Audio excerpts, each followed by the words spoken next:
CBN Economia e Finanças.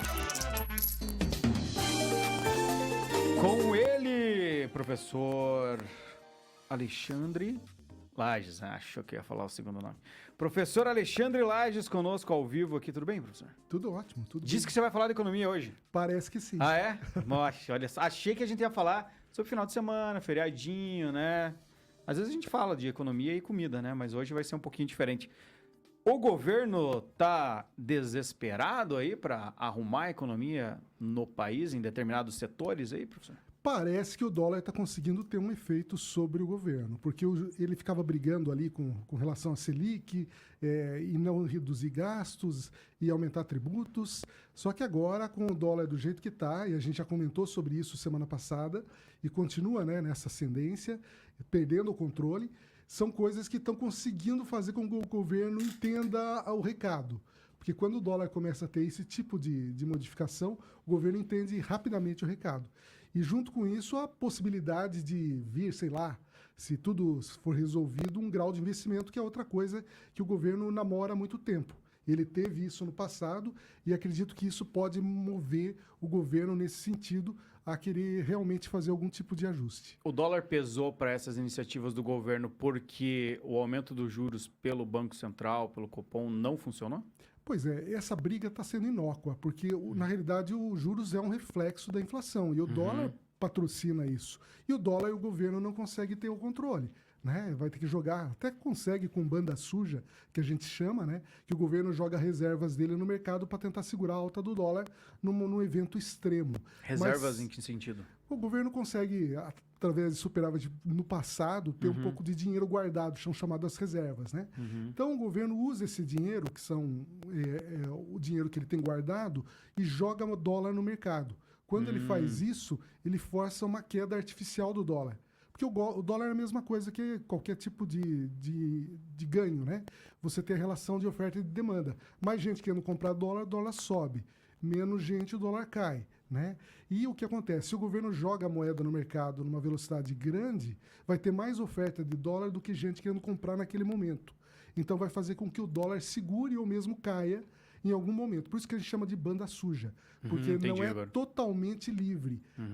Se realmente tiver um risco para a economia, o governo pode fazer esse tipo de movimento. Já fez, né, em alguns outros momentos, né? A gente já lembrou que isso acabou acontecendo. E quais são as medidas que estão sendo debatidas agora e que vão ser implementadas para tentar... Pois é, agora existe um acordo, pelo menos é o que se diz, o ministro Haddad diz que tem um acordo melhor entre a questão política e a questão econômica, que pode fazer com que uns ganhos estruturais, eles querem dizer, mexendo inclusive na Constituição, emenda à Constituição, para fazer com que muitos gastos que estão fora hoje do arcabouço fiscal acabem entrando no arcabouço. Então aí tem várias coisas que eles querem fazer, né? São a questão aí de um pente fino nos benefícios fiscais, que daria uma economia de 10 a 20 bilhões para o governo, mexer em Fundeb, gastos de emendas parlamentares também que estão fora do arcabouço, forçaria isso a ser colocado dentro do arcabouço e traria uma certa estabilidade e uma economia também para o governo.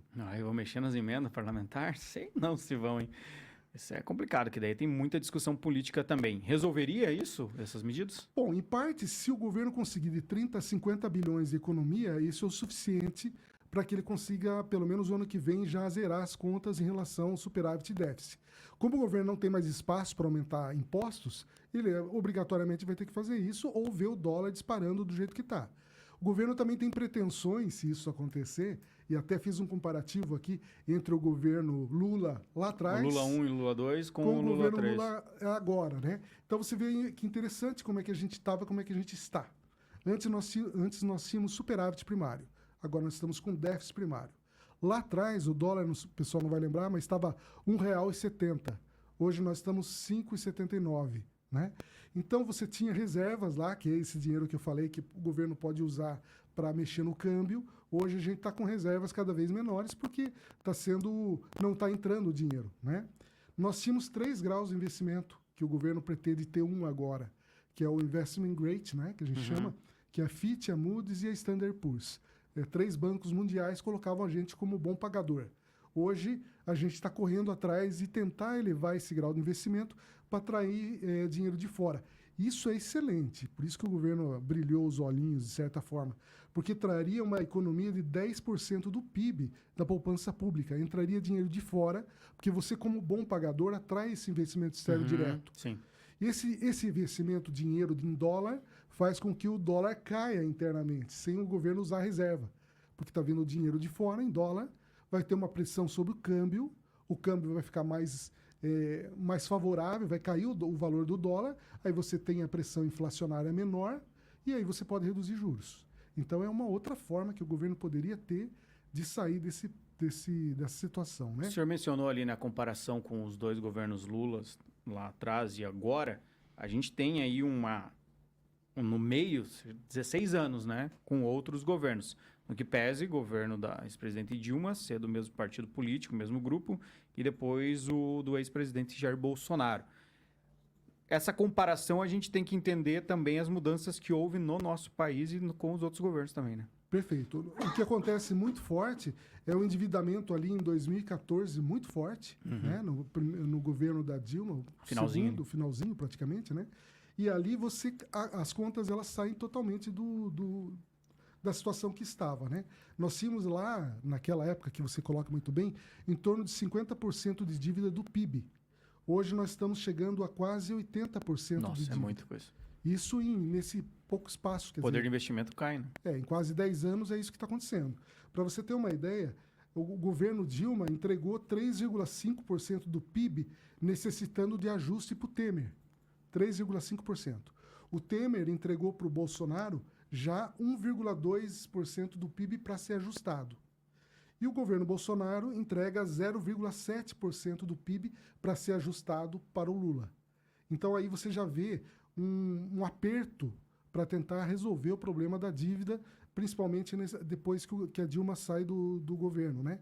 Porque ela deixa uma dívida e a dívida vai ficando cada vez menor. Com esse aumento de gastos, e aí estima-se 340 bilhões de dinheiro jogado no mercado por esse governo atual, por isso que a gente está vendo aí aumento de emprego, a gente está vendo a questão da economia, o PIB aumentando, né? Por quê? Porque quando você joga dinheiro na economia, a economia responde. Só que isso gera um rombo se você não tem como tirar esse dinheiro de algum lugar. Por isso que nós estamos nessa situação de imprevisibilidade com relação a ter que criar de novo um novo tipo de retorno, de redução de gastos e um novo plano, vamos dizer assim, né? Se for possível a gente responder já agora a pergunta que eu vou fazer, a gente pode trazer com mais detalhes nas semanas seguintes, mas o desafio hoje que o presidente Lula tem para readequar a economia, ele é maior ou menor do que quando ele assumiu do FHC no seu primeiro mandato? Não tenha dúvida que é infinitamente pior em relação ao FHC. Agora. Por quê? Nós tínhamos uma situação complicada no FHC, mas as estruturas da economia já estavam postas. Era só você continuar naquele ritmo. E foi o que aconteceu. E lá também a gente teve um excesso de liquidez internacional que nos favoreceu. Então teve uma valorização de commodities, teve uma série de coisas que ajudou o Brasil a entrar dinheiro mais do que saía do país. E a gente passou a atrair investimento estrangeiro. E por isso os graus de investimento foram tão importantes, as commodities foram tão importantes e a estrutura econômica já estava delineada, né? Agora nós temos um afrouxamento, porque foi a primeira coisa que o governo faz quando pega do governo Bolsonaro, é acabar com o teto dos gastos.